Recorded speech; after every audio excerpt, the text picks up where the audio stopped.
They called me the Siren Psycho and tried to get me committed until July 4th, 2025, when my useless $60,000 warning system saved 2,200 lives from a flash flood that should have killed hundreds. Picture this, 3:47 a.m., my 130 decibel siren screaming across Comfort, Texas like Judgment Day. Half the town stumbles out cursing my name. The other half, already running for higher ground. 6 hours later, the Guadalupe River swallowed cars whole and turned homes into floating debris. But here's the thing. Nobody died. Well, almost nobody. Because that eyesore in my backyard gave families enough warning to escape with minutes to spare. The HOA president who sued me, her house took 4 feet of water. Mine stayed bone dry on the hill, sirens still wailing over the wreckage. What would you do if neighbors tried silencing something that could save lives? Tell me where you're watching from. Bet your area has a similar story. I'm Marcus Whitfield, 52, with enough gray hair to prove I've seen disasters most people only watch on TV. Spent 15 years coordinating FEMA response, pulling bodies from floodwater, explaining to families why warnings came too late. Lost my wife Sarah to Hurricane Laura in 2020. Not the storm itself, but the stress. 3 evacuations in 2 years because nobody could organize proper warning systems. Her heart gave out in a Red Cross shelter surrounded by the smell of industrial disinfectant and other people's desperation. Standing on my deck that first morning in Comfort, Texas, I made myself a promise while looking at Sarah's photo. Never again caught unprepared. Chose this house specifically, high ground overlooking the Guadalupe River Valley. From here, I can see the whole town spread below like a model train set, pretty and fragile.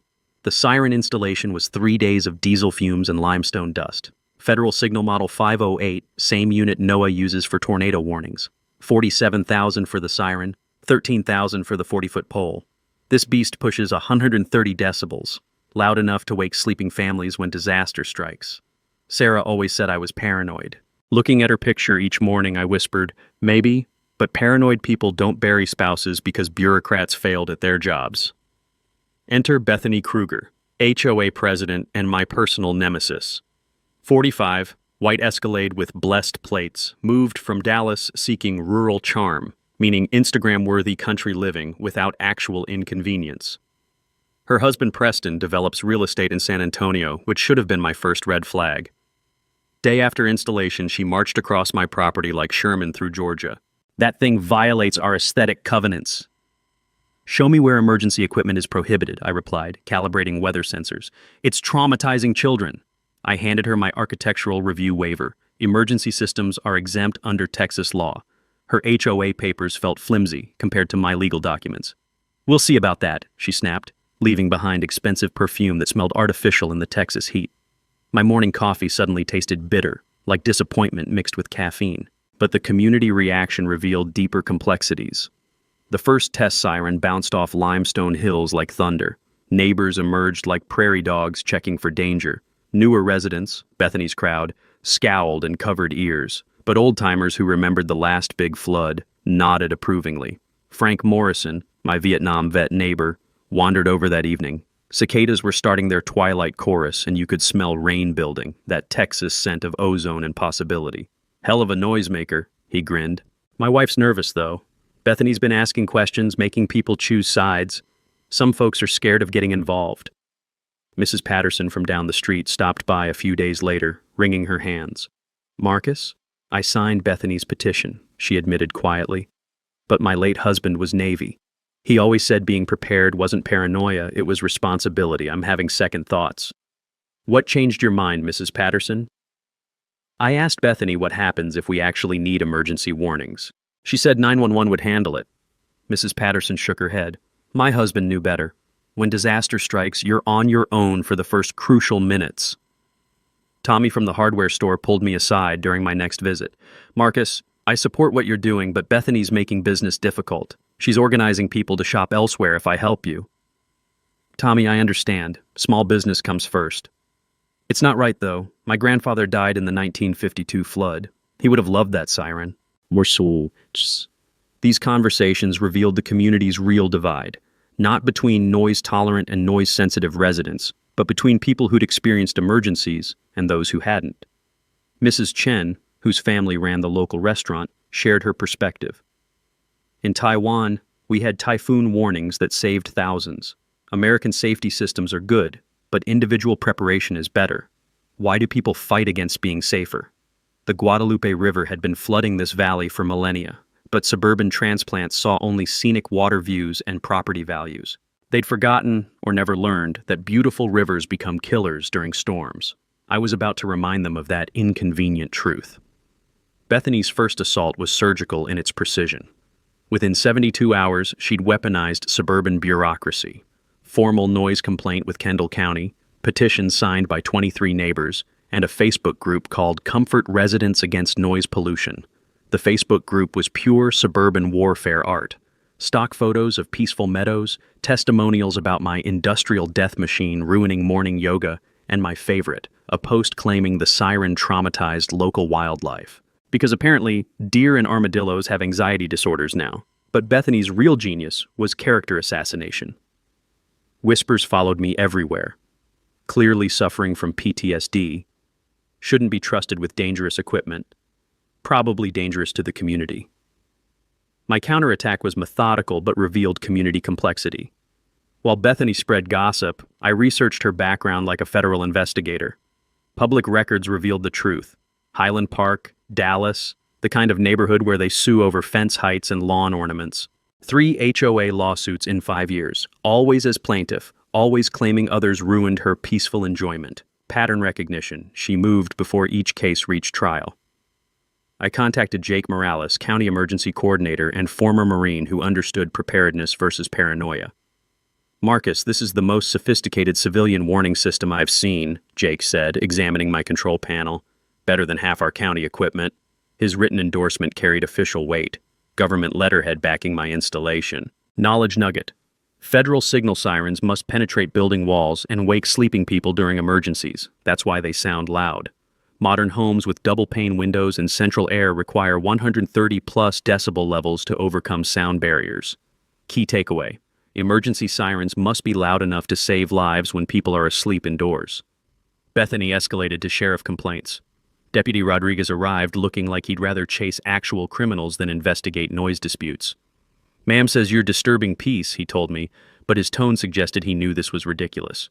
"Monthly test, first Monday, 10:11 a.m. as required by manufacturer," I replied, showing documentation. Rodriguez ran his decibel meter, found readings within legal limits. When Bethany demanded my psychiatric evaluation, even he looked annoyed. But the community split was revealing deeper fractures than I'd anticipated. Tommy at the hardware store pulled me aside one morning. "Marcus, I support what you're doing, but Bethany's making business difficult. She's organizing people to shop elsewhere if I help you." "Tommy, I understand. Small business comes first." "It's not right, though. My grandfather died in the 1952 flood. He would have loved that siren." However, Johnson from Creekview Manor had different concerns.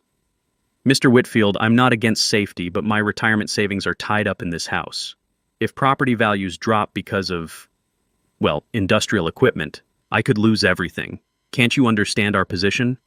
His honesty cut deeper than Bethany's manipulation. These weren't all entitled suburbanites. Some were genuinely scared about their financial security.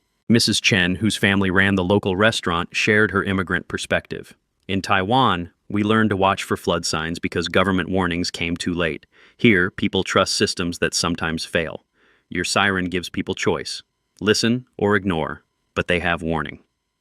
Frank Morrison organized informal coffee meetings where older residents shared flood stories. 1978's 3 deaths, 1998's property devastation, near misses that didn't make headlines. "People forget," said Bill Crawford, retired from Austin Fire Department. "They think modern technology means disasters can't happen here. But weather doesn't care about GPS or cell phones." These conversations were building grassroots support, but also hardening opposition lines as neighbors realized they had to choose sides. Bethany's response was to escalate economic pressure. She approached local businesses systematically, creating an economic squeeze. The feed store couldn't order my weather monitoring equipment. Tommy's Hardware stopped carrying specialty batteries. Even Maria at the coffee shop started giving me looks like I'd committed war crimes. "Sorry, Marcus," Tommy said, not meeting my eyes. "But she's got influence." So I drove 20 miles for supplies, which was inconvenient but educational. Other communities dealt with similar HOA power trips, and word was spreading about the prepared guy in Comfort who'd stood up to neighborhood tyranny. The sabotage started small, but escalated quickly. Someone cut my Siren's backup battery connection at 2:17 a.m. Security cameras caught a white SUV, license obscured, but the timing and precision suggested inside knowledge of my system. Paint cans found in Bethany's garbage the next day. Circumstantial evidence, but the pattern was clear. I upgraded security immediately. Motion sensors, infrared cameras, redundant power systems. My property started resembling a government facility, but that's what happens when neighbors declare war on emergency preparedness. The isolation was becoming painful. Grocery clerks counted my change twice. My barber asked pointed questions about stress management. Even the mail carrier avoided eye contact. But looking at Sarah's photo each evening, I reminded myself, this isn't about being popular, it's about being prepared. Bethany hired a Dallas attorney who charged enough per hour to fund a small nation's defense budget. Her lawsuit was legal theater at its finest, diminished property values, intentional infliction of emotional distress, plus my favorite, creating a climate of fear in a peaceful community. $50,000 in damages, immediate siren removal. The papers felt expensive, that crisp stock that screams billable hours. But that evening, I overheard a telling conversation between Bethany and Preston through my open window. If this project fails, we'll lose everything, my reputation here, our investment, everything I've built in this community. Bethany's voice carried across the yard, desperate and afraid. Her motivation became clearer. This wasn't just about noise or aesthetics. Her social standing and financial security were tied to Preston's development succeeding. But Bethany's city lawyer made one critical error. He didn't understand Texas emergency law. My counterpunch was surgical precision, but the community dynamics were more complex than simple opposition. While Bethany played legal warfare, I was gathering geological evidence that would make any reasonable person reconsider building in flood zones. Dr. Elena Vasquez from UT had studied hill country weather patterns for 20 years. Marcus, Guadalupe River Basin is statistically overdue for major flooding, she explained over coffee that tasted like burnt ambition. Climate data shows your neighborhood sits in a historic floodplain developed without adequate warnings. The geological survey I commissioned read like horror fiction. 17 deaths in 1952 when both waterways surged, exact same area where developers later built Riverside Estates and Creekview Manor. Knowledge nugget. Texas law protects emergency preparedness equipment serving public safety on private property. Henderson v. City of Austin, 2019, established that municipalities cannot prohibit civilian early warning systems supplementing official networks. Key takeaway. Property owners have legal rights to install emergency equipment protecting their community, regardless of aesthetic complaints. But the community pressure was revealing unexpected allies and deeper fears. Bethany formed her Community Standards Committee, 5 suburbanites with too much time and not enough real problems. She systematically pressured businesses to blacklist me. Linda Martinez, a single mother in Bethany's coalition, approached me hesitantly one evening. Mr. Whitfield, I signed Bethany's petition because the siren scares my daughter at night. But my neighbor mentioned something about flood insurance. I don't understand all this, but I'm worried I made a mistake. I spent an hour explaining flood risks and evacuation procedures. By the end, Linda was taking notes. Could my daughter and I attend one of your emergency preparedness workshops? She asked quietly. I think we need to learn about this. However, this backfire was revealing. Mrs. Patterson approached me after being pressured to join Bethany's committee. Marcus, she asked me to spy on you, report any suspicious activity. When I refused, she suggested I might not understand community standards because I'm widowed and isolated. Mrs. Patterson's voice shook with anger. That woman is cruel. Johnson from Creekview Manor had a change of heart after doing research. Mr. Whitfield, I looked up flood insurance rates after our conversation. My agent explained that properties in historical flood zones need adequate warning systems, or premiums triple. Bethany never mentioned this when she organized our petition. Dr. James Wright, retired meteorologist, contacted me directly. Mr. Whitfield, I reviewed your system specifications. This exceeds National Weather Service standards for civilian installations. Mind if I examine it personally? His endorsement letter to the county was devastating to Bethany's case. This represents gold standard emergency preparedness that should be replicated, not removed. The sabotage escalated to professional levels. 2:17 a.m. Tuesday, security cameras caught multiple figures cutting not just backup power, but also attempting to damage weather sensors. This wasn't random vandalism, it was coordinated assault on emergency infrastructure. Sheriff's investigation found sophisticated tools in Preston's construction company truck. His crew had both access and expertise for this type of sabotage. Knowledge nugget. Emergency systems require redundant power sources because disasters cause grid failures. Modern warning networks use main power, backup generator, battery bank, and solar array, 4 independent sources ensuring operation during infrastructure collapse. Key takeaway. Critical safety equipment needs multiple backup systems because emergencies always cause power failures when you need equipment most. The harassment campaign was affecting my family connections but also building unexpected support.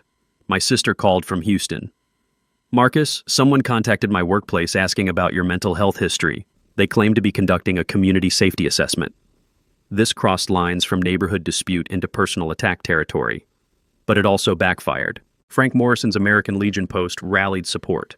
Marcus, these guys understand the difference between being prepared and being paranoid. Want to speak at our next meeting? The veteran community was mobilizing. Men who'd seen real combat knew authentic preparedness from mental instability. Mrs. Henderson, Bethany's former ally, had an awakening moment. Marcus, my insurance agent, asked about flood coverage.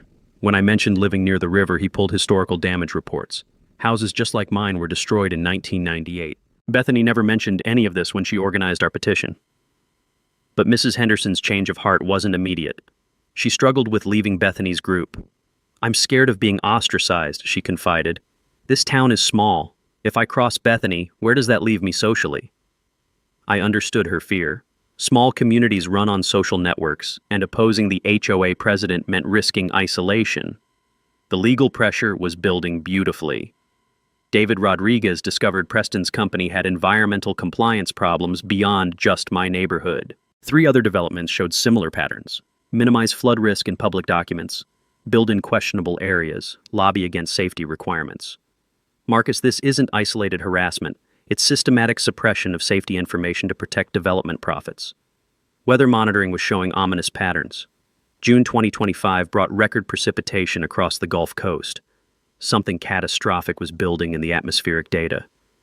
Looking at Sarah's photo that evening, I whispered, "We're getting close to something big, aren't we?"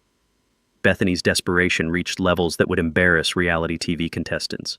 With her lawsuit stalling, she pivoted to full character assassination, hiring a private investigator who specialized in reputation management, corporate speak for digging up dirt on inconvenient people. When that produced nothing spicier than overdue library fines, she went nuclear on my personal life, spreading poison about Sarah's death throughout the community grocery store loud enough for produce sections to hear. Preston's company developed sudden interest in my employment history, making calls to former FEMA colleagues with questions about my psychological fitness and workplace incidents. My strategic response was connecting dots others had missed. But I was also grappling with self-doubt. While Bethany torched my reputation, I was playing detective with public records. Preston's company had quietly filed preliminary plans for Guadalupe River Estates, 200 homes positioned like sitting ducks in the exact flood zone my geological survey had marked. The timeline was damning. HOA harassment began 3 weeks after Preston filed with county planning. This wasn't about noise. It was about silencing proof that their development was a death trap. But late one evening, looking at Sarah's photo, doubt crept in. Am I doing this for the community, or am I just trying to fix what I couldn't fix for you? I whispered to her picture. The question had been eating at me for weeks. USGS flood records painted a terrifying picture. 1952 killed 17, 1978 claimed 3, 1998 took 1 life. Major floods every 20 to 25 years. We were mathematically overdue. Knowledge nugget: flash floods kill more Texans annually than all other weather disasters combined. Most victims die because they receive inadequate warning. Urban flash floods give people an average of 6 minutes to reach safety once water starts rising. Key takeaway: early warning systems extend evacuation time from minutes to hours, literally the difference between life and death. But the community dynamics were more complex than simple pro-anti-siren camps. Maria Santos, the restaurant owner, shared her immigrant perspective during a chance encounter. In El Salvador, we learned to watch for flood signs because government warnings came too late. Here, people trust systems that sometimes fail. Your siren gives people choice: listen or ignore, but they have warning. Bill Crawford, retired firefighter, offered tactical support. Marcus, I'm organizing emergency response volunteers. If your siren activates, we'll have people positioned to help with evacuations. Can't do much about politics, but we can save lives. These conversations revealed something Bethany hadn't anticipated. Her opposition was creating genuine community emergency preparedness networks. But Mrs. Henderson's struggle showed the social complexity. Marcus, I want to support you, but leaving Bethany's group feels like social suicide. This is a small town. My bridge club, my church committee, they're all watching to see what I do. Her fear was real and heartbreaking. Supporting emergency preparedness shouldn't require social martyrdom. The harassment escalated to systematic social isolation. False police reports claimed I was testing that siren constantly, despite security footage proving monthly scheduled tests only. Anonymous complaints flooded county offices about the dangerous veteran with military equipment. Mrs. Patterson confided her fears. Marcus, Bethany approached my daughter, suggested I might be losing mental capacity because I support your siren. She's trying to turn family members against each other. The manipulation was becoming personal and cruel, targeting elderly residents' relationships with their own children. Bethany's community meeting was perfectly orchestrated character assassination. First Baptist Church, sanctuary smelling like old wood polish and social warfare. Bethany had stacked the crowd with supporters, limited my speaking time to 2 minutes, brought local media for maximum humiliation. This man's disaster obsession is traumatizing our children, she proclaimed from the pulpit like delivering gospel. His paranoid delusions are destroying our community's peace and property values. When my moment came, I stood slowly, letting silence stretch. I've pulled bodies from floodwater, I said, voice carrying without amplification. Families who died because someone decided warning systems were too expensive or inconvenient.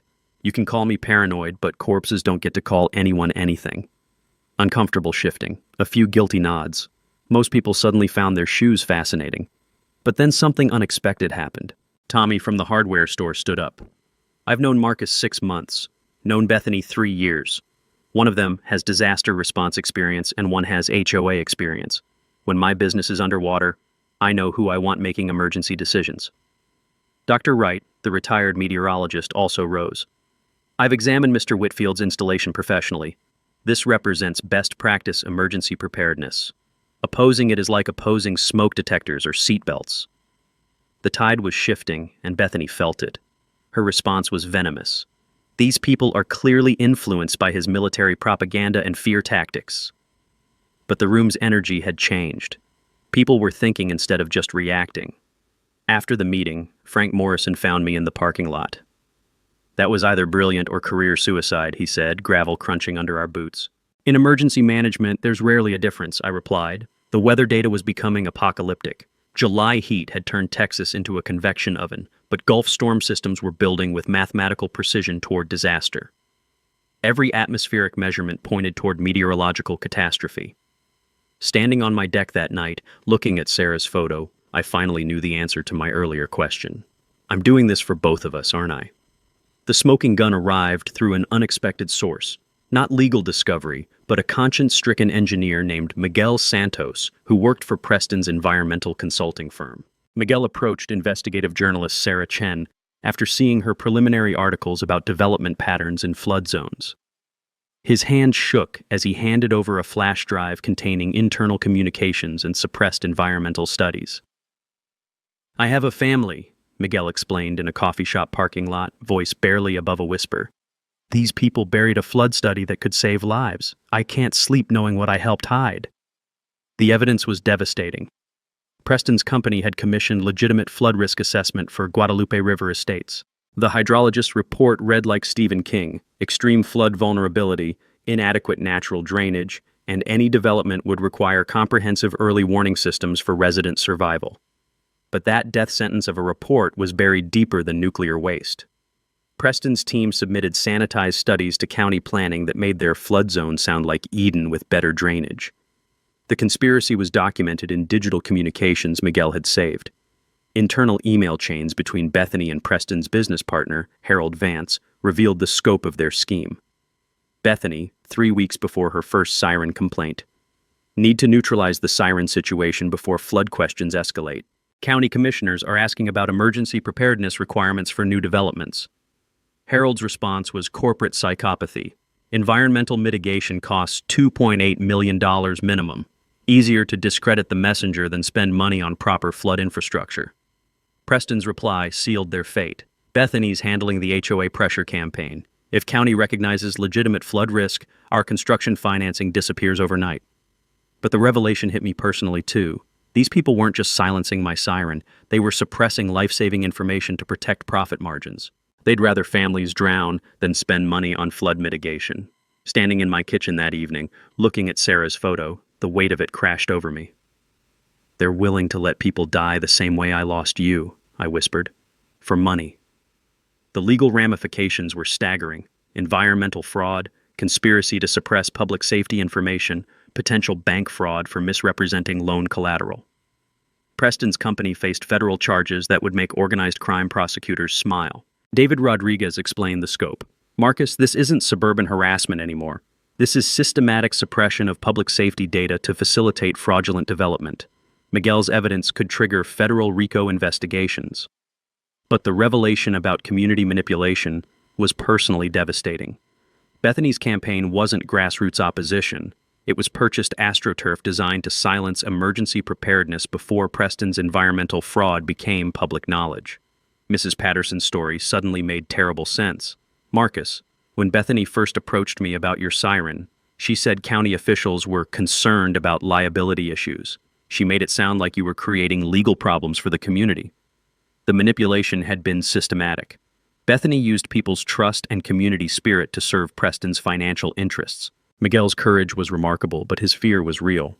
"Mr. Whitfield, if Preston discovers I leaked this, I'll lose my job and face retaliation. But I keep thinking about my kids playing in those areas during floods. Some things matter more than paychecks." I contacted Sarah Chen immediately. "Sarah, I'm giving you exclusive access to internal communications proving development companies are suppressing flood safety data to protect profits." Her excitement crackled through the phone. "Marcus, this is Pulitzer-level investigative material. Environmental fraud, political corruption, public safety suppression. This story has everything." The strategic pivot was immediate. Instead of defending my right to own emergency equipment, I began investigating Preston's company like a federal prosecutor building a RICO case. Every buried environmental study, every suspicious political donation, every community manipulation, all documented evidence of systematic fraud. Weather patterns were intensifying toward disaster with mathematical precision. June storms had saturated soil beyond absorption capacity. July heat was building atmospheric pressure toward explosive release. Miguel had given us the smoking gun, but Mother Nature was about to provide the trial by fire. Building a war machine against environmental fraud required assembling the right team. I recruited specialists like a military commander preparing for complex operations, each bringing unique capabilities to expose Preston's conspiracy while the weather patterns built toward catastrophe. Sarah Chen became my investigative weapon, 28, tenacious journalist with Pulitzer nomination for exposing municipal corruption. She'd been tracking development fraud across Hill Country for 2 years, waiting for the perfect case. "Marcus, Miguel's evidence is the smoking gun I've been hunting," she said over coffee that smelled like journalistic ambition. "Preston's company has a pattern: build in dangerous areas, minimize safety requirements, then vanish when disasters strike." Jake Morales provided official credibility. County emergency coordinator couldn't publicly attack Preston's development, but could enthusiastically endorse civilian warning systems and provide technical expertise. Dr. Elena Vasquez brought scientific artillery. Her University of Texas credentials carried more weight than loaded freight trains, and her flood modeling would turn Preston's environmental reports into statistical confetti. Frank Morrison rallied grassroots support. Vietnam vets understand fighting for principle versus territory. He organized Veterans for Emergency Preparedness with support local warning systems buttons spreading through older residents like patriotic wildfire. But we also had Miguel Santos, our insider with a conscience. Miguel provided continuing intelligence about Preston's company activities while maintaining his cover. His engineering expertise helped us understand the technical aspects of the suppressed flood studies. "They're rushing to get county approval before storm season," Miguel warned during a clandestine meeting. "If flooding happens before their fraud is exposed, they'll claim nobody could have predicted it. Counter-sue for harassment, conspiracy, and interference with emergency services. Use Miguel's evidence to force federal investigation into environmental fraud. Subpoena all suppressed studies Preston's company had buried. Whistleblower evidence transforms civil disputes into federal criminal cases by proving systematic fraud rather than individual disputes." Sarah would dissect Preston's company history like forensic pathology, focus on their pattern of building in questionable locations, while lobbying against inconvenient safety requirements. I upgraded my Siren into comprehensive early warning network, added real-time flood monitoring connected to USGS river gauges, integrated with National Weather Service systems, created automated community alerts across multiple platforms. Knowledge nugget. Modern civilian emergency systems legally supplement official warnings when using certified equipment and established protocols. NOAA encourages private early warning systems coordinating with federal monitoring networks. Key takeaway. Citizens can enhance community safety by installing professional-grade warning systems that work with, not against, official emergency services. Frank's Veteran Network launched free emergency preparedness workshops. We taught flood evacuation routes, emergency supply management, family communication plans. Bethany's harassment was creating the most disaster-ready community in Central Texas. But we also had to manage community healing. Mrs. Henderson was struggling with her decision to leave Bethany's coalition. Marcus, some of my bridge club friends are giving me the cold shoulder. Supporting you feels like choosing sides in a war I never wanted to fight. I spent an evening helping her understand the insurance implications and flood risks, but also acknowledging her social concerns. Mrs. Henderson, you're not choosing between neighbors. You're choosing between profit and safety. Your friends will understand eventually. Bill Crawford organized volunteer emergency responders. Marcus, we're setting up rapid response teams. If your siren activates, we'll have people positioned for evacuations. Can't fix politics, but we can save lives. Financial investigation track revealed stunning corruption. David's investigation discovered Preston's company dancing on thin ice with a $4.2 million construction loan requiring environmental clearance before groundbreaking. If county recognized legitimate flood risk, that loan would be called faster than repo men chasing overdue payments. But the corruption was more focused than I'd initially thought. Preston had targeted specific county officials with modest bribes rather than running a massive influence operation. The strategy sessions felt like FEMA command centers, except instead of coordinating disaster response, we were preventing disaster through legal warfare. David's office smelled like leather briefcases, strong coffee, and slowly brewing justice. Weather monitoring painted increasingly ominous pictures.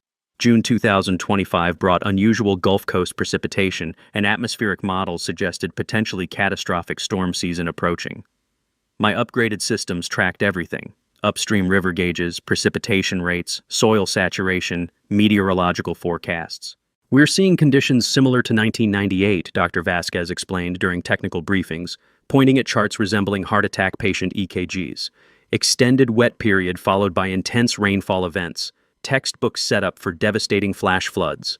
Meanwhile, Bethany thrashed like a drowning swimmer. She hired nuisance law specialists and filed federal complaints claiming my siren violated FCC radio regulations, like claiming garden hoses violated NASA space shuttle protocols. But community support was solidifying in unexpected ways. Tommy's wife approached me privately. Marcus, my husband couldn't say this publicly, but we support what you're doing. Bethany threatened our business, but we've lived here 40 years. We remember when rivers flood. All pieces were positioned like chess pieces before checkmate. Legal documents filed, media investigation launched, community support mobilized, technical systems optimized. The only uncontrollable variable was weather, and Mother Nature was preparing to demonstrate why emergency preparedness isn't paranoia. It's survival insurance with guaranteed payouts. Bethany's final gambit combined every desperate tactic she could muster. She hired Austin environmental consultants who could find endangered species in suburban strip malls, claiming my siren disrupted critical migratory bird habitat and caused acoustic pollution affecting native wildlife reproduction cycles. Simultaneously, she filed federal FCC complaints claiming my emergency equipment violated radio frequency regulations, despite sirens operating on acoustic principles that have nothing to do with radio waves. Her 40-page environmental report was ecological science fiction that blamed my siren for personally offending every armadillo in Central Texas. The endangered species complaint landed on county desks like regulatory napalm. Preston's PAC distributed $25,000 in campaign donations within 5 days to 3 county commissioners, while Bethany threatened recall elections against anyone supporting my environmental terrorism. My nuclear counterattack was beautifully engineered. While Bethany bought politicians and invented wildlife crises, I unleashed the ultimate weapon against suburban hypocrisy: flood insurance actuaries with accurate historical data. The insurance revelation was devastating. 8 quiet coalition families received flood insurance cancellation notices or premium increases exceeding 300%. Insurance companies had cross-referenced property addresses with USGS flood history databases. Mrs. Henderson faced $4,800 annual premium increases unless adequate community flood warning systems were installed. Marcus, Bethany never mentioned insurance implications when she organized our petition, Mrs. Henderson confessed during a parking lot conversation that reeked of betrayal and financial panic. My mortgage company is demanding flood coverage or they'll call the loan. But her transformation wasn't immediate. I feel like I'm betraying my friends by changing sides, she admitted tearfully. This town is small. If I cross Bethany, where does that leave me? I spent time helping her understand it wasn't about betrayal. It was about survival. Within 10 days, Bethany's coalition collapsed faster than cheap campaign promises. The conspiracy investigation revealed criminal-level corruption, but more focused than massive influence peddling. David Rodriguez's financial archaeology uncovered systematic but targeted corruption. Preston's company had bought specific county officials through modest bribes disguised as consulting fees and charitable donations, rather than running a massive influence operation. Commissioner Bradley Hutchins received $8,000 in direct consulting payments, plus $15,000 in environmental grants to his wife's nonprofit, all within 2 weeks of voting against emergency preparedness funding. Marcus, this transcends HOA harassment, David explained, spreading financial documents that smelled like corruption and impending justice. But it's focused corruption. They targeted key officials rather than buying everyone. My technical preparation achieved military-grade sophistication.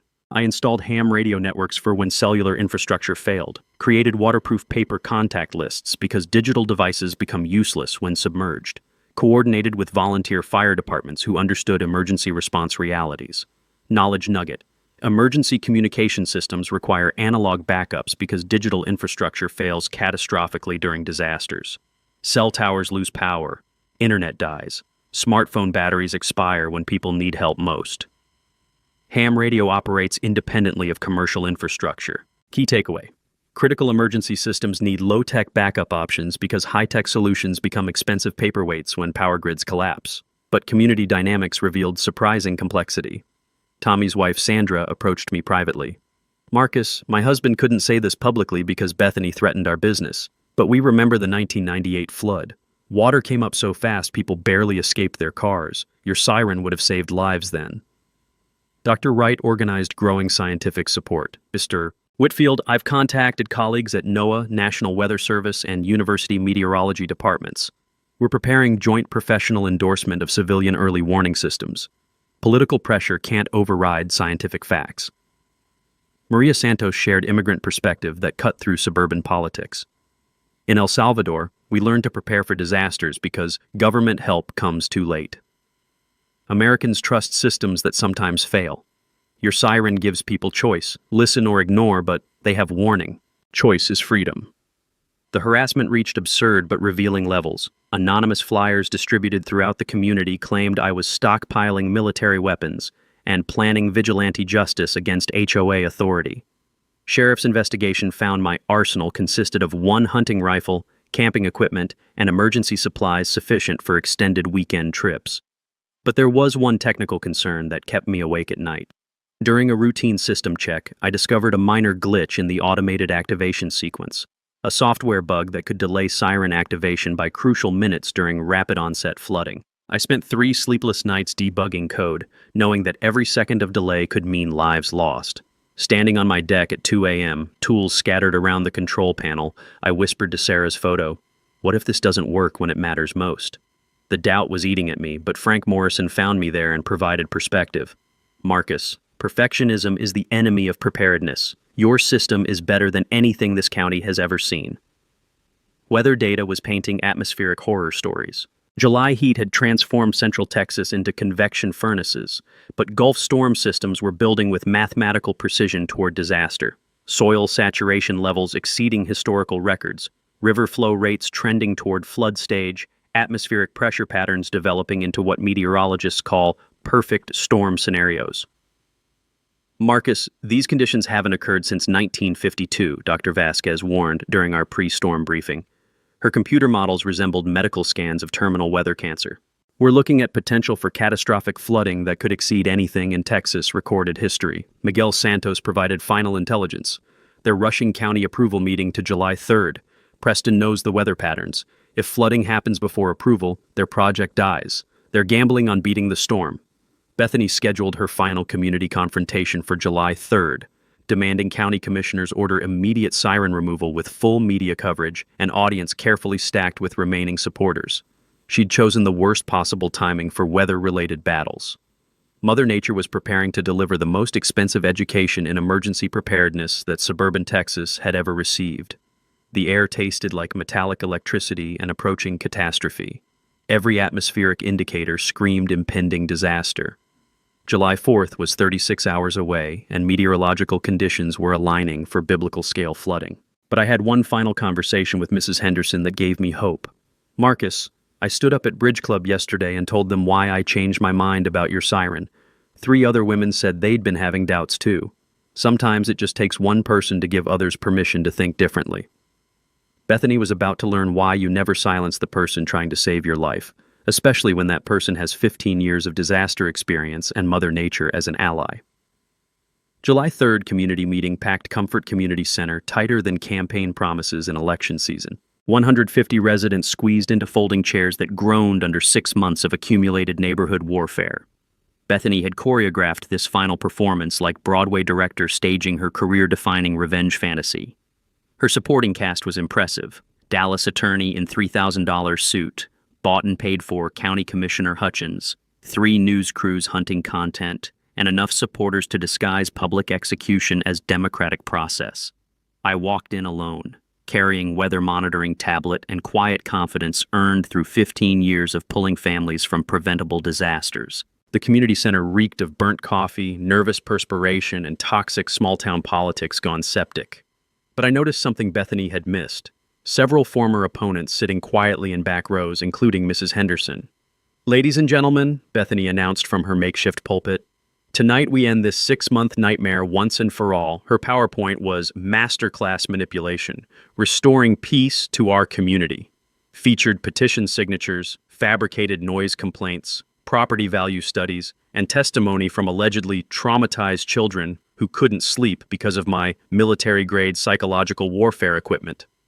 "This siren provides 0 legitimate safety benefit and maximum disruption to our quality of life," she declared, gesturing at installation photos like presenting evidence of neighborhood terrorism. "We demand immediate removal and financial compensation for months of harassment." Commissioner Hutchins nodded with enthusiasm that $23,000 in purchased loyalty could buy. His corruption practically glowed neon under fluorescent lighting. News cameras captured supportive crowd murmurs, raised hands voting for siren removal, apparent community consensus that Marcus Whitfield required immediate neutralization. Then my tablet buzzed with automated federal alert that transformed everything. The mic drop moment arrived with Mother Nature's authority. I stood slowly, tablet glowing like digital oracle of approaching doom. Room fell silent except for fluorescent humming and distant thunder most people hadn't noticed. "Ms. Kruger," I said, voice carrying 15 years of disaster coordination authority, "your timing is absolutely remarkable and catastrophically dangerous." I projected tablet screen onto wall behind her podium. "Flash flood warning. Guadalupe River and Cypress Creek. Immediate evacuation recommended for low-lying areas." "This alert was issued 26 minutes ago," I announced, watching faces transform from anger to confusion to dawning terror. "Guadalupe River is currently cresting at 15 feet. Flood stage is 12 feet. Your $1 million dream homes are about to become expensive aquariums." Commissioner Hutchins jumped up, face red with indignation. "Enough, Whitfield. This is completely out of order." His protest was cut short by my siren's automated systems responding to federal warnings with mechanical precision. The 130-decibel wail pierced the community center like a call to survival. But then something beautiful happened that Bethany hadn't anticipated. Mrs. Henderson stood up in the middle of Bethany's crowd. "Wait, my insurance company warned me about flood risks last week. They said properties in our area needed warning systems or coverage would be canceled. Marcus was trying to protect us?" Dr. Wright rose from the back. "I'm a retired meteorologist. Mr. Whitfield's installation meets or exceeds federal emergency standards. Opposing this is like opposing smoke detectors." Tommy stood up with visible emotion. "Marcus, I owe you an apology. I let business pressure override doing what's right. Thank you for not giving up on us." Bethany's response was pure entitled suburbanite in crisis. "Shut that thing off. This is illegal intimidation and psychological terrorism." I looked out at the crowd, remembering Sarah's face, feeling her presence in this moment of vindication. "This is for you, Sarah," I thought as the siren wailed overhead. "I can't shut it off," I replied as my siren's automated systems responded to federal warnings with mechanical precision. "It's busy saving your worthless lives." The 130 decibel wail exploded through community center like a venging angel with megaphone. Half the crowd covered ears in pain, but smart half was already grabbing car keys and dialing family members. "Ladies and gentlemen," I continued over beautiful sound of life-saving noise, "you have approximately 43 minutes to reach higher ground before floodwater turns your neighborhood into expensive lake. I suggest you stop debating and start driving." The flood hit with Old Testament precision. 3:47 a.m. July 4th. Guadalupe River and Cypress Creek converged in a muddy torrent that swallowed roads, cars, and developer dreams. My automated warning network triggered like perfectly coordinated survival symphony. Siren wails, social media alerts, emergency service notifications, ham radio broadcast to volunteer responders. 2,200 residents evacuated in pre-dawn darkness, guided by emergency protocols we'd established while Bethany fought to silence the system saving them. The rescue operations were textbook emergency management, but not without cost. Coast Guard helicopters arrived at sunrise, plucking 23 people from rooftops like mechanical guardian angels. Emergency responders coordinated through my ham radio network when cellular towers failed exactly as predicted. 3 people sustained serious injuries, broken bones from rushing evacuations, a heart attack from stress, but no deaths. The Gonzalez family lost their house completely when they delayed too long, but escaped with their lives. Without that civilian warning system, we'd be conducting mass casualty recovery instead of rescue operations, Coast Guard Commander Sarah Walsh told cameras while my siren continued its life-saving concert. The reckoning was swift and merciless. Bethany's house took 4 feet of flood damage, everything below ceiling destroyed. Her white Escalade floated 3 blocks downstream like expensive driftwood. Insurance denied claims because she lived in documented flood zone while fighting flood warnings. Preston's environmental fraud surfaced during flood coverage. FBI investigators arrived Tuesday with warrants and pointed questions about suppressed safety studies. They'd been reviewing Miguel's evidence for weeks, but the flood brought national attention and immediate action.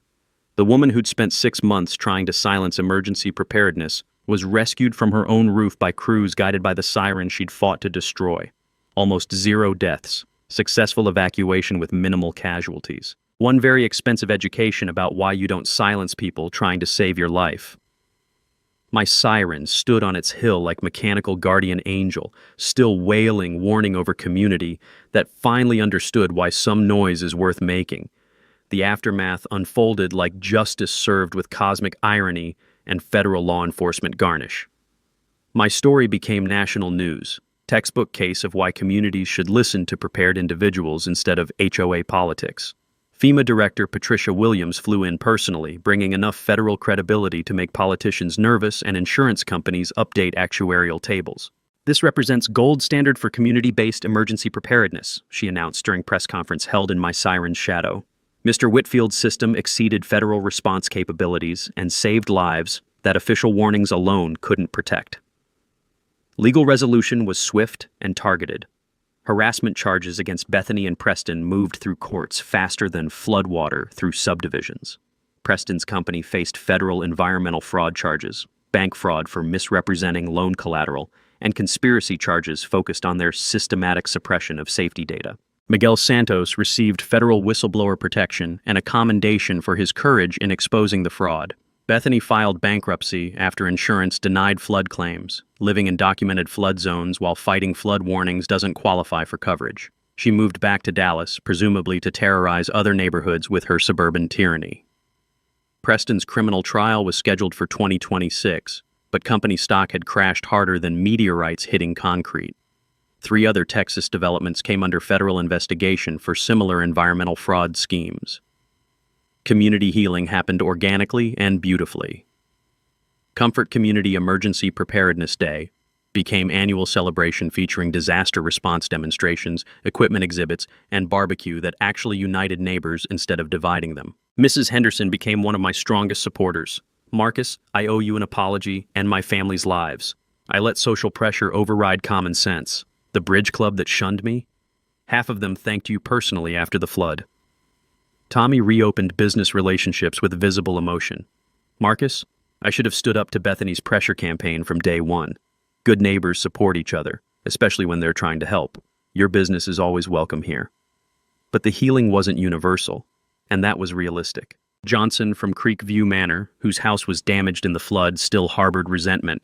Your siren saved lives, but it didn't save my property values. We could have found a quieter solution. His perspective reminded me that community acceptance isn't always complete, even when you're proven right. But not everyone embraced the changes immediately. At the first town planning meeting after the flood, several residents raised concerns about the siren's noise levels during monthly tests. We're grateful it saved lives, said Mrs. Williams. But surely we can find ways to reduce the noise for routine maintenance while keeping emergency functions intact. Frank Morrison organized community discussions about balancing safety with quality of life, leading to modifications that reduced test volume while maintaining emergency capabilities. Frank Morrison organized veteran-led preparedness workshops that spread across Central Texas, like common sense finally getting recognition. Personal redemption exceeded expectations. I established the Sarah Whitfield Emergency Preparedness Foundation, using settlement money and donations from grateful flood survivors. The foundation provides grants for civilian warning systems in rural communities where government resources can't reach quickly enough. But there was one conversation I needed to have. 3 months after the flood, I found Bethany at the grocery store, looking tired and defeated. She'd been staying with friends since losing her house. Bethany, I said quietly, I don't hold any resentment. I just wanted to make sure no one else would have to lose someone they love like I lost Sarah. She looked at me for a long moment, tears in her eyes. I was so scared of losing everything that I couldn't see I was risking everyone's lives. I'm sorry, Marcus. I'm truly sorry. It wasn't absolution, but it was understanding. Sometimes that's enough. Knowledge nugget finale. Properly designed civilian emergency systems supplement official warning networks when integrated with federal monitoring and staffed by qualified emergency management professionals.